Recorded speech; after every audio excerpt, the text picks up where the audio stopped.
Janjo.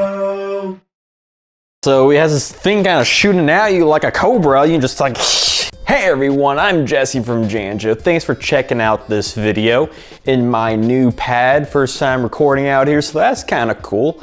So basically, the Dreamcast. Let's talk about the Sega Dreamcast. A lot of people may know it from the 90s when it came out, and it was pretty awesome, but it was the last console Sega released. Yes, they had the Genesis, they had the 32X, the CD, the Saturn, the Dreamcast.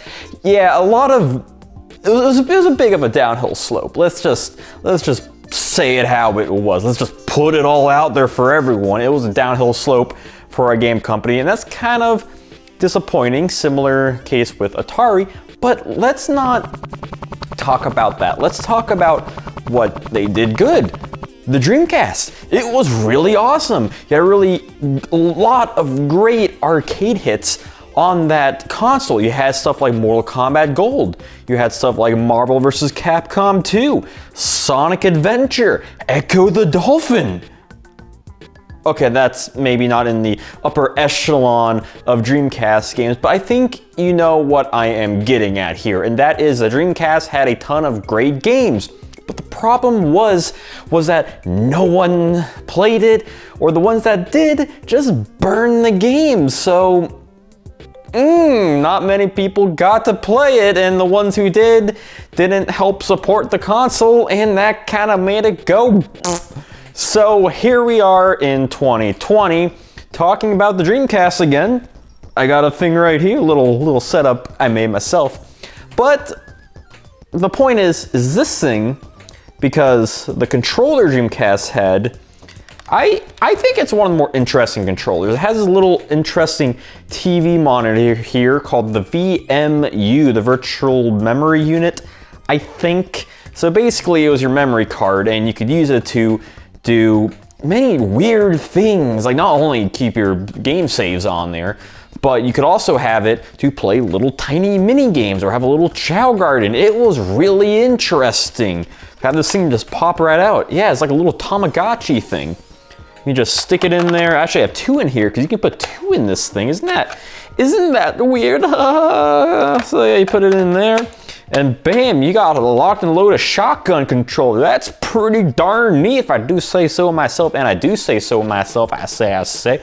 But we got the Dreamcast controller here, and it's weird. I'm not gonna beat around the bush. It's all up in the open for everyone. It's kind of weird. I don't know why you have the cord on the bottom like it's getting a thing up its butt. I don't know. Every other controller has it at the top, and that makes sense. When you're playing it, you rather have it be up the top because it looks like you gotta play it like this, not like this. So it has this thing kind of shooting at you like a cobra. You just like hissing at me, and that's no good. Sonic says that's no good, and you gotta agree with him on this one. The Dreamcast controller was really weird. I think it did a lot of things right with just the simple layout. The analog stick actually really well. It's more of an analog stick than Nintendo 64, and yeah, the Dreamcast, you know, I think the games hold up better than a lot of 64 titles do. Not to say the 64 was bad, just there's a lot of good solid hits on Dreamcast that do stand the test of time, bar from technological barriers. But we're not talking about Dreamcast games here, at least not yet. What we're talking about is the controller. So RetroFighters released this. Now I've talked about their other controllers in the past. I've talked about the good, bad, and the ugly, and RetroFighters can release some really good controllers. Let me just say that right now. So I was really excited when they announced the StrikerDC gamepad, which was a modern take on a Dreamcast controller. Yes, the dream for a modern Dreamcast controller is now here, and we got it, and I had to back this up on Kickstarter as soon as I can. And currently you can actually get more stuff on their Kickstarter. And this thing is just gotta look at it. I can't wait to bust this open. So let's just bust it open right now and let's try some games out, because I want to let you know what I think about this, because I'm already wasting most of your time already. Self-deprecation humor. Wait, don't forget to subscribe if you haven't, because that helps me upload more videos and know that you like content like this. Alright, so we're gonna play the Dreamcast, but first look at this. I gotta mention my Dreamcast is running right now, and that shit is so goddamn loud. It sounds like a vacuum cleaner going off. And to play this on the best possible way, I'm playing it with the M cable and with the HD Link pound cable for the Dreamcast on my HDTV, so you're getting the best feed via a camera. But yeah, look at this thing. This thing is beauty. As you can tell, the VMU does work. I can tell mine's kind of dirty, but that's okay. Everything feels really nice about this controller. It feels new. I mean, that's because it is, but it just feels like good material. You got a clear, you got turbo, you got start, you got the colors. Everything is great. It's similar to their other products, especially with the shoulder buttons, but these definitely feel more buttony, I suppose. The shoulder buttons, the dual Z triggers you got now. The analog stick feels really nice because it's, well, there's a little groove on it, so you can really move your finger around and keep it on it. And that's really nice. It moves very, very smoothly, and where the cord is on the back is also a very nice place to have it. I'm very happy that is like the big change for this, in all honesty, apart from this looking more like a normal controller you would expect to see. So, of course, the first game I have on here is the classic Sonic Adventure 2. So let's press it. It's kind of weird that start is still down here and not up here, because I still want to go on here because I've been playing PS4, and really most controllers, the start's kind of up there, so that's a bit odd, but I guess they want to keep it with, you know, how the Dreamcast was. So this is like purely my thoughts. So let's play City Escape and just play on my giant TV, because it's, you know, I spent money to make sure it's big and thick as possible. Watch out for Crazy Taxi. Oh my god, this is beautiful. And you know, this feels like I'm normally playing the game. It does not feel like I'm playing with a weird Dreamcast controller. It does not feel like I'm playing with an Xbox One controller. It feels like I am playing how the game was meant to be played. This does feel like a Dreamcast controller in the sense that it feels lighter than a lot of other controllers did at the time. And it takes away a lot of the bulk. I know a lot of people kind of like that. You know, Xbox kind of took note of that. But you do feel Dreamcast with it. Not only, I mean, it also got the colors of it, which are great with the white and the buttons really popping out. So I'm not super great in this game. I'm also trying to keep my controller on camera so you can get a good view of this. I'm recording this with my phone. This is with the Galaxy S10 Plus. Yeah, using phone recordings, I kind of do that a little bit. Do a little mix of camera, a little mix of phone in there. My DSLR GH4 is recording the big boy stuff. Now, obviously, I am going to try other games here, but I do want to kind of get a garden variety showers of games. This feels natural, is the best way to put this. Now, I'm 100% awful at this game. I'm 100% alright with being a company shill, with whoring stuff out for free goodies, but this is not the case here. For all my reviews, really, I'm as honest as possible. Even with some of the other controllers, like the recent 64 controller I've talked about, that one was sent to me, but it was still all of my opinions and views. I cannot land on these rails to save my life. But yeah, all my reviews are always my own opinion. I don't want to just fake, you know, to lie to anyone about my experience. 'Cause usually I'm pretty positive anyway about this kind of stuff, but I'm going to be real with you. This is a great controller already, even if I'm completely acknowledging I am not good at Sonic Adventure 2. Not only the way I'm playing, but I also haven't really played this game in quite some time. A long time, you could say. Marvel vs. Capcom 2. As you can see there, again, this works with, as far as I know, every game. Of course, with the M cable and the pound, there are certain games that doesn't work with the way I'm playing it, but the controller should work with everything otherwise.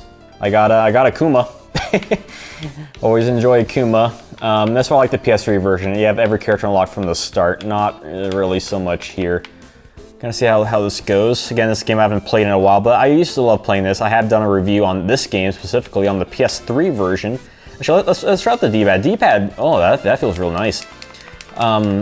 It feels like there's definitely a good amount of room on it, but you also get the directions you need to use to do what you need to do. Now, obviously, most people prefer to play this with a fight stick, but it's certainly more optimal, I would say, than using a Dreamcast controller. I will say using the shoulder buttons it's a bit wider than I would like. With my hands like all the way back here, I feel like I'm kind of reaching a bit. And I do have, I wouldn't say like tiny hands, but they are probably smaller. But also people may have bigger hands, and that may not be an issue. Yeah, I got Venom down, but again, like just this is like the way you want to play it. You know, I do have a CRT, so I can still play that way. But just, this is like the modern way of playing the Dreamcast, with the controller, with all the HD cables, with all this fancy stuff, and the picture just kind of went out. It was fine during Sonic Adventure 2, but, oh, it knocked me out, never mind. But we got a Mingo, he can do that thing. you can turn into a giant cacti and do that. A Mingo's fun, they should bring him back. He was one of the exclusive characters to the series, him and Ruby Heart. Ruby Heart came back in one other game. I don't think it was a major game, but Mingo should at least come back in Marvel's Capcom game. So we're gonna play some Cannon Spike here. Yeah, look at that, Cannon Spike. This is kind of an odd game. It's like an arcadey, God, I don't even know how to describe it. There's a lot of crazy characters in this one. So yeah, we got Cammy from Street Fighter, Arthur, Ghosts and Goblins, Charlie from Street Fighter. Yeah, a lot of, hey, there's that lady Mega Man 2, huh? Wow, isn't that crazy? Yeah, you can play as Mega Man in this. Let's try that out. The Occupied Town. So yeah, get a load of this game. There's a ton of weird games on the Dreamcast I feel like most people don't know about. Most people only look at the Dreamcast and think like, oh, Marvel's Capcom 2, Sonic Adventures, Soul Calibur, Shenmue, but then you got like a game like this. Isn't this weird? Just wrecking stuff up with 3D Mega Man. This is before Mega Man X7. And this is classic Mega Man 2, not even Mega Man X.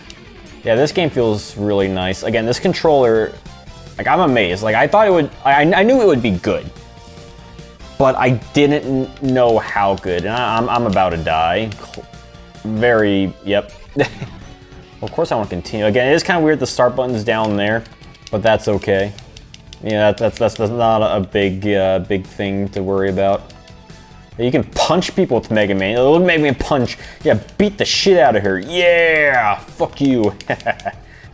Gunship Delphin. Oh, what was this? Final Fantasy VII Dirge of Cerberus? Get out of here.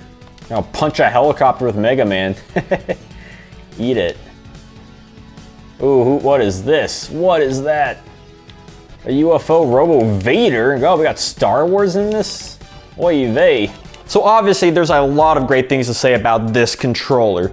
So basically the cord is so freaking long. Look how long this is. This is incredible. This is not an extension cord. Now I do have an extension cord, and this thing is just, it's twice as long as the original Dreamcast controller. I'm looking at it right now. It's about twice as long, and that's crazy that they have something it's this long. You literally can make a rope out of it, and that's incredible. You can fit both of the VMUs in here, same thing as you get both back triggers. Let me just grab this one for comparison. Just like look at the two. It's really night and day. It is crazy. It is, this controller evolved to something that looks more natural, plays more normal, and just feels modern, and something that the Dreamcast should have had all along. And I think that's incredible that they actually made that. Now I give props for Sega for creating something that's a bit more out there, but what we got here is the proper Dreamcast controller. This is the one you need to be using from now on, now and then and forever. And I can't wait to actually play more Dreamcast with this controller in a bit more comfortable environment than my whole recording setup I got going on. But this is definitely a controller you gotta check out. You gotta get it if you're interested in getting a Dreamcast. This is still a great controller either way you put it. Again, it reminds me of some of the other controllers, more modern controllers out there, like the Switch Pro controller. and the N64 Brawler controller. It kind of reminds me of that, but obviously this is for the Dreamcast, so it's specifically meant for games on the Dreamcast, like Sonic Adventure, like Choo Choo Rocket, Mars Matrix, you know, Dreamcast games. So this is the kind of thing you want to get, and definitely recommend picking this up. And yeah, good job, RetroFighters. You really hit it out of the park on this one, and I love it, and I can't wait to see what's next. So of course, until then, have a nice day.